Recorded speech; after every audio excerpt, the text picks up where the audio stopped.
আর কোন কোন মুসলিম দেশে হামলা করতে পারে, তাদের ভবিষ্যৎ পরিকল্পনা কি? আসলে জিওপলিটিক্স এটা এত মারাত্মক, তারা সব সময় মুসলমানদেরকে সংঘাত আঘাত, মুসলমানদের বিরুদ্ধে কোনো না কোনো ভাবে কূট কৌশলে মুসলমানদেরকে ধ্বংস করার অপচেষ্টা তারা নিয়মিত চালিয়ে যাচ্ছে। আমরা যত প্রযুক্তিগত দিক থেকে এগিয়ে যাচ্ছি, অ্যালগরিদম ছাড়া কোনো প্রযুক্তি চলে না। সকল প্রযুক্তির ভিতরে অ্যালগরিদম প্রযুক্তির মধ্য দিয়ে সকল প্রযুক্তি কিন্তু চলমান আছে। ইহুদিরা বর্তমানে যত ডিভাইসগুলো আমাদের হাতে দিচ্ছে, এক একটা মরণ ফাঁদ আমাদের হাতে তুলে দিচ্ছে। তাদের আগামী দিনের প্ল্যান হচ্ছে মুসলিম দেশগুলোর ভিতরে নবীজি যে এই দেশগুলোকে শাম বলেছেন, নবীজি যে দেশগুলোর জন্য দোয়া করেছেন, আল্লাহুম্মা বারিক লানা ফি শামিনা, আল্লাহ আপনি আমার শামের ভিতরে বরকত দেন, এই শাম নামক ভূখণ্ডকে চিরতরে একেবারে মুছে দেওয়া। শামের ভিতরে আছে ফিলিস্তিন, এজন্য তাদের প্রধানতম টার্গেট হচ্ছে ফিলিস্তিনকে দখল করে নিতে হবে। ইহুদিদের দ্বিতীয় টার্গেট হচ্ছে তারা দখল করে নিবে আমাদের লেবাননকে, তারা দখল করে নিবে সিরিয়াকে, তারা দখল করে নিবে মুসলিম ভূখণ্ড জর্ডানকে। এছাড়াও কোরআনুল কারীম আল্লাহ রাব্বুল আলামিন বারাকনা হাওলাহু, যার চারপাশে আল্লাহ রাব্বুল আলামিন বরকত দিয়ে দিয়েছেন, এই বাইতুল মুকাদ্দাসের চারপাশে আল্লাহ রাব্বুল আলামিন বরকত দিয়ে রেখেছেন। এই বরকত প্রাপ্ত বাইতুল মুকাদ্দাসের আশেপাশের সকল দেশগুলো, ইরাকের মধ্যে তারা হামলা করবে, অচিরেই আপনারা দেখবেন।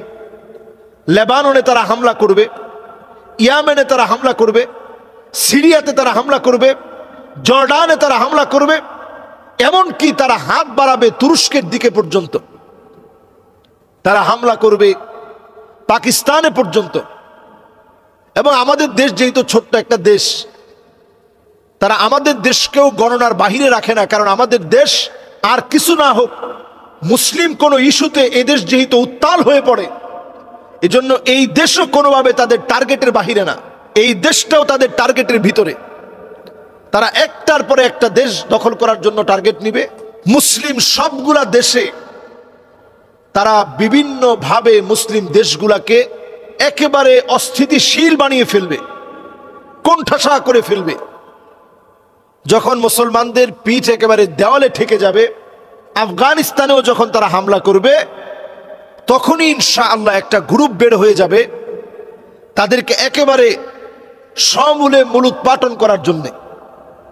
যারা জীবন বাজি রেখে লড়ার জন্য প্রস্তুতি নিয়ে ফেলবে, ঠিক তখনই তাদের অধপতনের সময়টা ঘনিয়ে আসবে এবং তারা সেখানেই একের পর এক তারা মুসলমানদের হাতে মার খেয়ে তারা ধ্বংস হবে।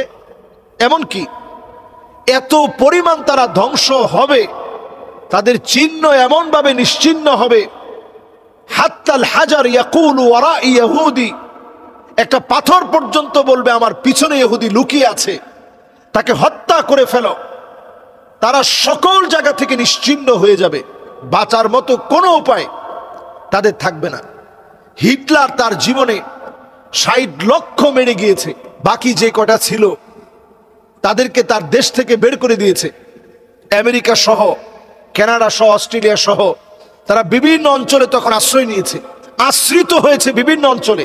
তাদের প্ল্যান প্রোগ্রাম ছিল যে আমরা ওই জায়গাতে আশ্রয় নিব, ওইখানে আমরা থাকব, এরপরে আরব ভূখণ্ডে কোনো একটা কায়দায় আমরা আসব। এই ফিলিস্তিনে তারা এসে আজ ৭৬টা বছর হয়ে যাচ্ছে মুসলমানদের দুর্বিষহ যন্ত্রণার দিন গুনতে গুনতে। তালমুদ অনুযায়ী, তালমুদের ভবিষ্যৎবাণী অনুযায়ী ৮০ বছর পর্যন্ত কোনো একটা ইহুদি গোষ্ঠী একটা রাষ্ট্রের ভিতরে স্টে করতে পারে নাই। এরপরে আল্লাহ তাআলা তাদের ধ্বংস দিয়েছেন।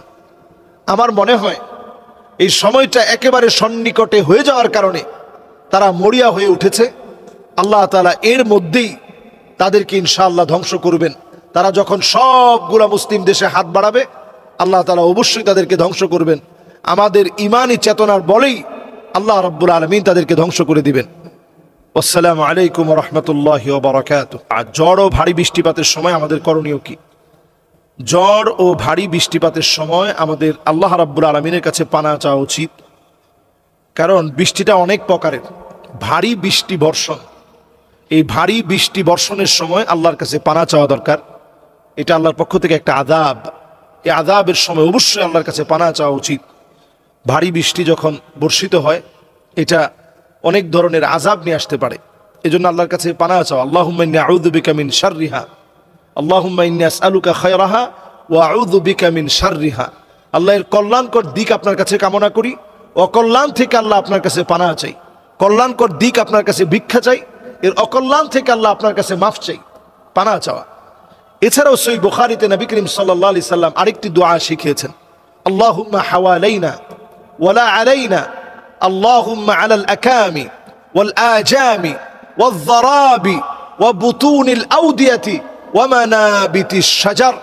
নবী সাল্লাল্লাহু আলাইহি সাল্লাম দোয়া শিখিয়েছেন আমাদের জন্য এই সময়ে পড়া উচিত, আল্লাহুম্মা হাওয়ালাইনা, আয় আল্লাহ আপনি যে বৃষ্টি দিয়েছেন এটা আমাদের জন্য যথেষ্ট, যতটুকুন বৃষ্টি দিয়েছেন এটা আমাদের জন্য যথেষ্ট। আল্লাহ এর চাইতে বেশি বৃষ্টি দিলে আল্লাহ আমাদের উপরে বিপদ হয়ে যাবে। আল্লাহ ওই বৃষ্টিটুকুন আপনি মালভূমিতে দান করেন, আল্লাহ বিভিন্ন খোলা জায়গাতে আল্লাহ আপনি দান করেন।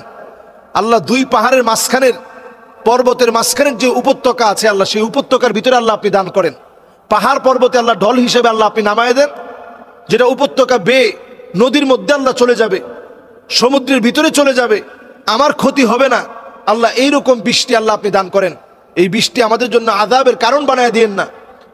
বহু সময় আল্লাহ রাব্বুল আলামিন পানি দিয়ে আযাব দিয়েছেন এবং প্রতি বছরই দিয়ে থাকেন। এজন্য নবী সাল্লাল্লাহু আলাইহি সাল্লাম আল্লাহর কাছে এটা থেকে পানাহ চেয়েছেন।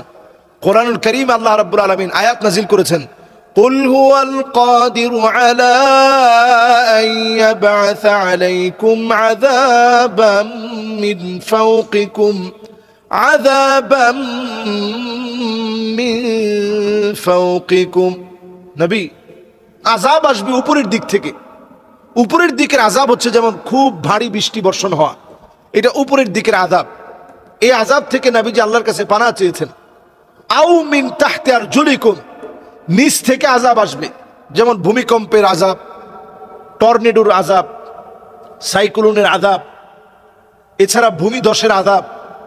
এরকম নানা রকমের আযাব যখন পৃথিবীর ভিতরে আসে, নানা রকমের আযাব যখন পৃথিবীর ভিতরে আসে, এই আযাব থেকেও নবীজি আল্লাহর কাছে পানাহ চেয়েছেন।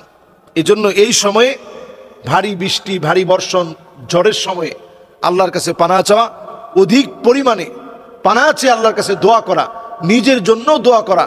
এই সময় আল্লাহ তাআলা দোয়া কবুল করেন, বিপদ মুসিবতের সময়ের দোয়া আল্লাহ তাআলা কবুল করেন।